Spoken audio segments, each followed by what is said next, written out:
Hello, ladies and gentlemen. Welcome back to our channel. Our happy face. Yes. Alapura Gymkhana. പൊളി super. Another movie review. അപ്പം ഇപ്പൊ ഞങ്ങള് കണ്ടിട്ട് കണ്ട് ഇറങ്ങിയതേ ഉള്ളൂ. ഇറങ്ങി അത് ആ പവറിലാണ് ഇരിക്കുന്നത്. ഫുള്ള് പഞ്ച് പടം. പഞ്ച് എന്ന് പറഞ്ഞ ഇടി ഇടി ഇടി ബോക്സിംഗ് പടം അല്ലെ. നല്ലൊരു ഫൺ എന്റർടൈനിങ് മൂവി. നിങ്ങൾ ബോർ അടിക്കത്തില്ല കണ്ടോണ്ടിരുന്ന. അങ്ങനെയും പറഞ്ഞു. പിന്നെ അതുപോലെ ഒരു നല്ല സ്പോർട്സ് മൂവി. നീ പറഞ്ഞ പോലെ ഇവള് പറഞ്ഞ പോലെ തീരെ ബോർ അടിക്കുന്നില്ല നമ്മള് അല്ലെ. ഒന്നും സമയം പോണത് അതാണ് ഒരു പടം ആവുമ്പോ നമുക്ക് ആവശ്യം അത് തന്നെയാണ്. ആൾക്കാരെ അതിൽ ഫുള്ളി ഇൻവോൾവ് ആക്കിയിട്ട് കൊണ്ട് നടക്കുന്ന ഒരു മൂവി. ഇത് സത്യം പറഞ്ഞ ഇന്റർവെൽ ആവുന്നത് നമ്മൾ അറിയുന്നില്ല, ലാസ്റ്റ് ആവുന്നത് നമ്മൾ അറിയുന്നില്ല. പടം അവസാനിക്കുമ്പോഴാണ് ഇത് കഴിഞ്ഞോന്ന് തോന്നുന്നത്. ഇത്ര നേരം നമ്മൾ തിയേറ്ററിൽ ഇരുന്ന് പടം കണ്ടു എന്ന് നമുക്ക് തീരെ ഫീൽ ചെയ്യില്ല. അതാണ് ആ ഡയറക്ടറിന്റെ കഴിവ്.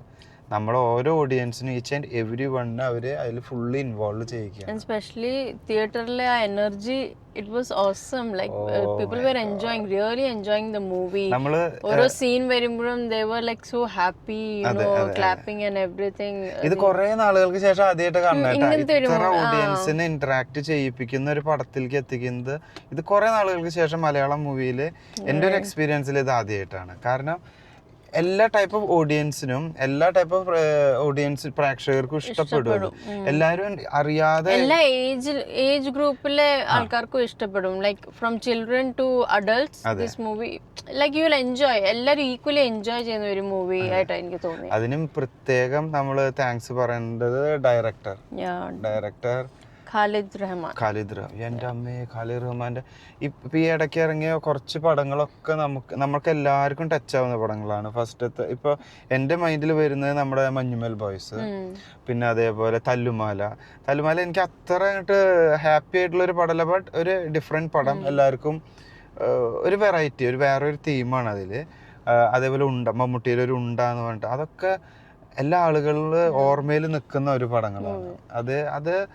അത് ആൾക്ക് ഹാറ്റ്സ് ഓഫ് തന്നെ പറഞ്ഞു. ഈ ഒരു ഡയറക്ഷൻ ആയാലും ഇതിന്റെ സ്റ്റോറി ആള് തന്നെയാണെന്ന് തോന്നുന്നു. One of the story written by Khalid Rahman and Sreeni Sasheendran. അത് സ്റ്റോറി ലൈനും രസമുണ്ട്. ആളുകൾ ആരും ബോർ അടിപ്പിക്കുന്നില്ല.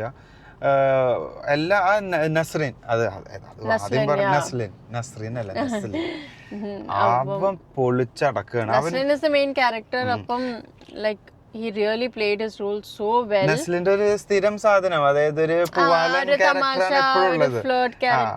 അത് ഇതിലും കൊണ്ടുവന്നിട്ടുണ്ട്. ബട്ട് ആ ഒരു ക്യാരക്ടറിന് ആവശ്യമുള്ള രീതിയിലുള്ള പല പഞ്ചുകളായാലും ആളൊരു പച്ചയായ രീതിയിലുള്ള ഒരു നോർമൽ ഒരു ടീനേജർ സംസാരിക്കുന്ന പോലത്തെ സംസാരം in every movie. I think in Premalu ആയാലും ഈ മൂവിയിലായാലും his character is like that in most of the movies. ആ ഒരു ക്യാരക്ടറിന് വേണ്ട രീതിയിൽ തന്നെ ഡയറക്ടർ അത് ഹാൻഡിൽ ചെയ്ത് കൊണ്ടുപോയിട്ടുണ്ട്. അത് ശരിക്കും അതിൽ രസമായിട്ടുണ്ട്. പിന്നെ അതുപോലെ കോച്ച് അവരുടെ ലുക്മാൻ അത് പൊള്ളിച്ചടക്കിയേക്കുക. അതിന്റെ എങ്ങനെയാണോ അത് കൊണ്ടുപോകേണ്ടത്, ആ ഒരു ഫിഗർ എങ്ങനെ ഇരിക്കേണ്ടതെന്ന് വെച്ചാൽ അത് അതിലൂടെ തന്നെ കാണിക്കുന്നുണ്ട്. പിന്നെ അടുത്തത് ഗണപതി. ഓ മൈ ഗോഡ്, ഇവനൊക്കെ ഇങ്ങനെയൊക്കെ അഭിനയിക്കുവോ? അതായത് ഓഡിയൻസിന് ആ ഒരു ക്യാരക്ടറിനോട് ഇത്രമാത്രം അറ്റാച്ച്മെന്റ് ആവേണ്ട രീതിയിൽ അവരത് അഭിനയിച്ച് കാണിച്ചിട്ടുണ്ട്. ഇത് റിയലി ആരും ഒഴിവാക്കാനില്ല കേട്ടോ. ഇത് ചെറുത് എന്ന് പറഞ്ഞൊരു ക്യാരക്ടർ ഉണ്ട്. അതൊക്കെ എല്ലാവരുടെയും ഉള്ളിലേക്ക് ഇങ്ങനെ പഞ്ച് ചെയ്ത് കയറും. നമ്മളൊക്കെ അറിയാതെ കൈയടിച്ച് പോവും ഓരോരുത്തരുടെ ഓരോ പ്രകടനങ്ങളും കാര്യങ്ങളും കാണുമ്പോൾ. അതെല്ലാം എന്താ പറയുക, കാസ്റ്റിംഗ് സൂപ്പർ ആയിട്ടുണ്ട്. Each and every one, specially ഒരു ഗ്രൂപ്പ് ഓഫ് ഫ്രണ്ട്സ്. അപ്പൊ എല്ലാ ക്യാരക്ടറിനും ഒരു എന്തുവാ പറയുന്നത്, ഓരോ ഡിഫറെന്റ് റോളാ കൊടുത്തേക്കുന്നത്. ലൈക്ക് ഒരു ചെറുക്കൻ ഇങ്ങനെ ആയിരിക്കും, മറ്റൊരു ചെറുക്കൻ ഇങ്ങനെ ആയിരിക്കും. അത് കാണാൻ അപ്പൊ എല്ലാവരുടെ ക്യാരക്ടർ നമുക്ക് ഇച്ചിരി ഇഷ്ടപ്പെടും. അപ്പം അത് നല്ല രസമായിരുന്നു. പിന്നെ അതേപോലെ BGM ആയാലും BGMും റിയലി നൈസ് ആണ്. നമുക്ക് ആ ഒരു പടത്തിലേക്ക് നമ്മളെ വലിച്ചു കൊണ്ടുപോകുന്ന ഒരു BGM തന്നെയാണ്. അതിന് നമുക്ക് ശരിക്ക് ഇവര് ഡയറക്ടർ ആയാലും ഇതിന്റെ ബാക്ക് ടീംസ് ശരിക്കും യൂസ് ചെയ്തിട്ടുണ്ട് ആ BGM. എനിക്ക് വളരെ ഇഷ്ടപ്പെട്ടു. ഓരോ സീനിലേക്കും ആവശ്യമുള്ള രീതിയിൽ തന്നെയുണ്ട്. പിന്നെ ആസ് യൂഷ്വൽ ചെറിയ വള്ളിപൊട്ടി കോമഡികളൊക്കെ അവിടെ വന്നു. വലിയൊരു പഞ്ച് എഫക്ട് ഇല്ലാതെ, ബട്ട് എന്നാലും കുഴപ്പമില്ല, രസമായിട്ട് പോയിട്ടുണ്ട്. And especially I think the like the boys have really worked hard for this role. നിങ്ങൾ കാണുമ്പോൾ അറിയാം, maybe in the trailer you must have seen, right? All the physique and all the hard work that they have put in this movie is really well.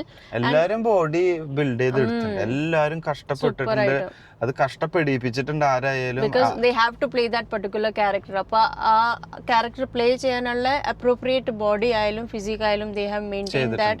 Really worked hard for that. We can see that in the screen. അതെ, നമ്മൾ ശരിക്കും അത് അവരെ ഒന്ന്